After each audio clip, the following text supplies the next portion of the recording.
జై శ్రీకృష్ణ. ధనుర్మాస వ్రతంలో 19వ రోజుకి చేరుకున్నాం. ఈరోజు పాశ్రంలో స్వామి అమ్మ పరుండి ఉన్నటువంటి ఆ మంచాన్ని, అక్కడ ఉండేటటువంటి వైభవాన్ని మిథునము అంటారు. అంటే ఎప్పుడు కూడా ఒక్క అమ్మని, ఒక్క భర్త, ఒక్క నాన్నని సేవించకూడదు, ఇద్దరిని కలిపి సేవించాలి. దానికి ప్రతీకగా కనిపిస్తుంది ఇది. ఈ పాశ్రాన్ని సేవిద్దాం. కుత్తు విళక్కెరియ கோட்டுக்கால் கட்டின்மேல் மெத்தென்ற பஞ்சசயனத்தின் மேலேறி கொத்தலர் பூங்குழல் நப்பின்னை கொங்கை மேல் வைத்து கிடந்த மலர் மார்பா வாய் திறவாய் மைத்தடங்கண்ணினாய் நீ உன் மணாளனை எத்தனை போதும் துயிலெழ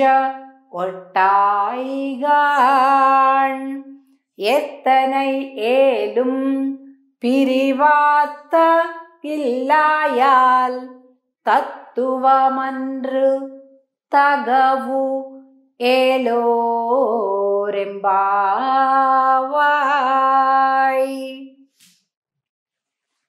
అమ్మా తత్తువమన్రు తగవు ఎండ్రు అంటున్నారు చూడండి చివరి పాదంలో. అంటే నీ స్వరూపం కాదు ఇది, నీ స్వభావం కాదు, మమ్మల్ని కలుపు తల్లి స్వామికి అంటున్నారు. అలా రిక్వెస్ట్ చేస్తున్నారు ఈ పాశ్రంలో. కుత్తు విళక్కు ఎరియ కోట్టుకాల్ కట్టిల్ మేల్. స్వామి అమ్మ ఇద్దరు కూడా శయ్య పైన పవళించి ఉన్నటువంటి విధానాన్ని చెప్తుంది ఈరోజు పాసురం. ఈరోజు మంచం చుట్టూత కుత్తు విళక్కు అంటే చుట్టూత హ్యాంగింగ్ ల్యాంప్స్ అంటాం కదా, వేలాడే దీపాలు, గుత్తి దీపాలు అంటుంటాం. అలాంటి దీపాలతోటి చుట్టూత పెట్టుకొని పడుకొని ఉందట. కుత్తు విళక్కు ఎరియ కోట్టుకాల్ కట్టిల్ మేల్. ఎలా ఉందట? కట్టిల్ మెత్తెండ్ర పంచశయనత్తిన్ మేలి ఏరి, 5 లక్షణాలు కలిగి ఉన్నటువంటి ఆ మంచం పైకి అధిరోహించి ఉన్నటువంటి అమ్మ నాన్న, ఈ ఇరువురిని అని చెప్తున్నారనమాట.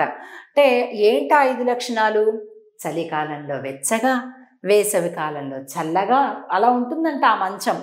మెత్తగా ఉంటుందట, పరిమళాలు సహజంగా వస్తాయట, నిద్ర పట్టించేదిలాగా ఉంటుందంట. చక్కగా నిద్ర ఇలా పట్టుకొని చూసే నిద్ర వచ్చేస్తుంది అనమాట.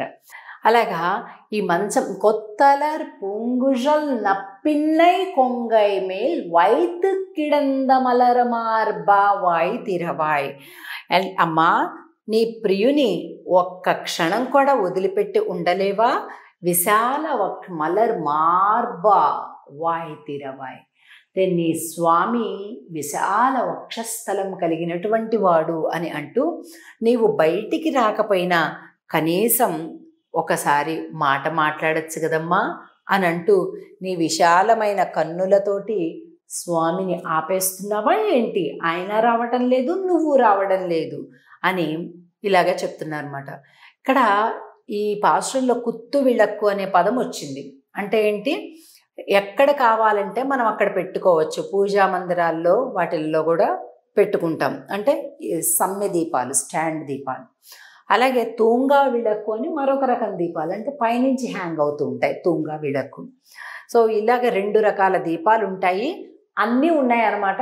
కానీ పాశ్రంలో కుత్తు విళక్కు సమ్మె దీపాలని చెప్తున్నారనమాట. ఇక్కడ ఏనుగు దంతాలతోటి తయారు చేయబడినటువంటి మంచమట ఈ మంచం. కట్టిన్ మేల్ మెత్తెండ్ర పంచశయనెత్తిన్. ఈ మంచం ఎలాంటిదట అంటే 4 దంతాలు, పెద్ద పెద్ద దంతాలు కలిగినటువంటి మదించినటువంటి కువలయా పీడము అనేటటువంటి ఆ ఏనుగుని మదం అణచి సంహరించాడట స్వామి. రాక్షస ప్రవృత్తి కలిగినటువంటి ఏనుగట. ఆ దంతాలు ఉన్నాయి కదా, ఆ దంతాలతోటి ఇగో అమ్మవారికి మంచి మంచం తయారు చేయించేశాడట స్వామి. ఇదిగోండి ఇక్కడ ఏనుగు బొమ్మ ఉంది కదా, అంటే దీనికి 4 దంతాలు ఉండేటటువంటి అడవి గజాలు ఉంటాయండి. వాటిని అన్నమాట. మరి ఇప్పుడు క్షత్రియుడు ఎప్పుడు కూడా తన వీరోచితంగా చేసినటువంటి కృత్యం ఏదైతే ఉంటుందో దాని యొక్క జ్ఞాపికను తన పట్టమహిషికి అంటే రాణి గారికి ఇస్తాడనమాట. అంటే అది పరాక్రమంతో సాధించిందనమాట. అలాగా చేస్తున్నాడనమాట. ఇలా 4 కోళ్ళు, ఈ ఏనుగు దంతం 4 కోళ్ళు ఏవైతే ఉన్నాయో ఇవి అనేకమైనటువంటి వాటిని ప్రతిబింబిస్తుంది. వేదాలు 4, దేహాలు 4, వర్ణములు బ్రాహ్మణ క్షత్రియ వైశ్య శూద్ర 4, ఆశ్రమాలు 4, బ్రహ్మచర్య గృహస్థ వానప్రస్థ సన్యాసం, పురుషార్థాలు 4, ధర్మ అర్థ కామ మోక్షం. అంటే మనం ఇక్కడ ఎన్నైతే చెప్పుకుంటున్నామో మొత్తం 13 రకాలైనటువంటి సమన్వయాలు చెప్పుకుంటున్నాం 4 అనే అంకెకి.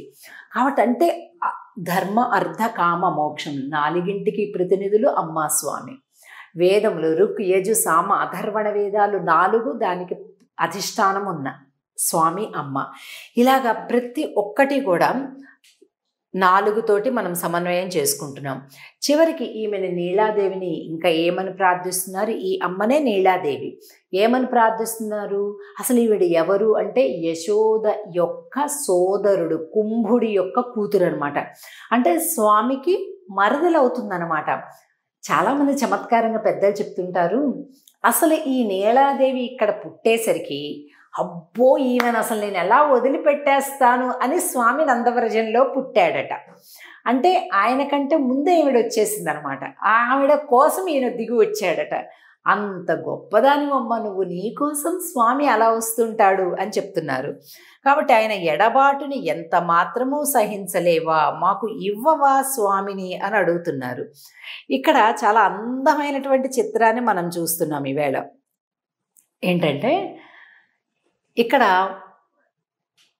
అమ్మవారు స్వామివారు ఇద్దరూ కూడా ఒక ఎంత మంచిగా సమ్మె దీపాలు అన్నీ కూడా పెట్టుకొని కుత్తు విளக்கு ఎరియ కోటుకాల్ కట్టెల మేలన్నట్టుగా సమ్మె దీపాలు ఇవన్నీ.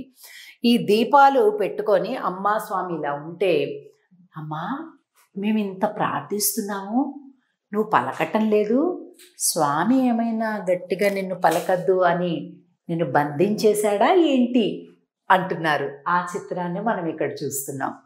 అలాగే ఇక్కడ సరే ముందు ఆయన ఆపాడు, ఆమెను మాట్లాడనివ్వకుండా ఆపాడు, బాగానే ఉంది. కానీ తర్వాత ఆయన వద్దాము అనుకునే సమయానికి ఈవిడ ఒకసారి పట్టుకొని ఆపేస్తుందట స్వామిని వారిని. ఇక్కడ చూడండి, ఆయనే వస్తా అంటే కూడా మైత్తడం కండినాయని కాటుక కళ్ళతోటిని ప్రేమతోటి స్వామిని వెనక్కి పట్టుకుంటున్నావా, స్వామిని మా దగ్గరికి రానివ్వటం లేదా అంటున్నారనమాట. ఇక్కడ ఒక చమత్కారం అర్థం చేసుకోవాలి. ఆవిడ ఆపింది స్వామిని, ఎందుకో తెలుసా?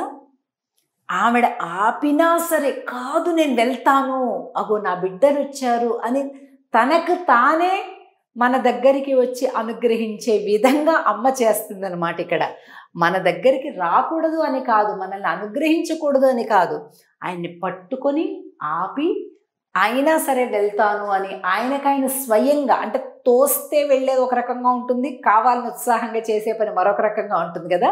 అలాగా స్వామివారిని మన వైపు ప్రేరేపిస్తుంది అమ్మ.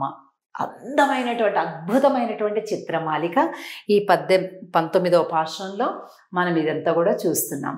తిరిగి మనం చాలా అద్భుత ముక్కోటి దేవతల్ని కూడా స్మరించేటటువంటి పాసురం 20వ పాశ్రంలోకి రేపటి రోజు ప్రవేశిస్తాం. ఆండాల్ తిరువడిగలే శరణం. జై శ్రీకృష్ణ.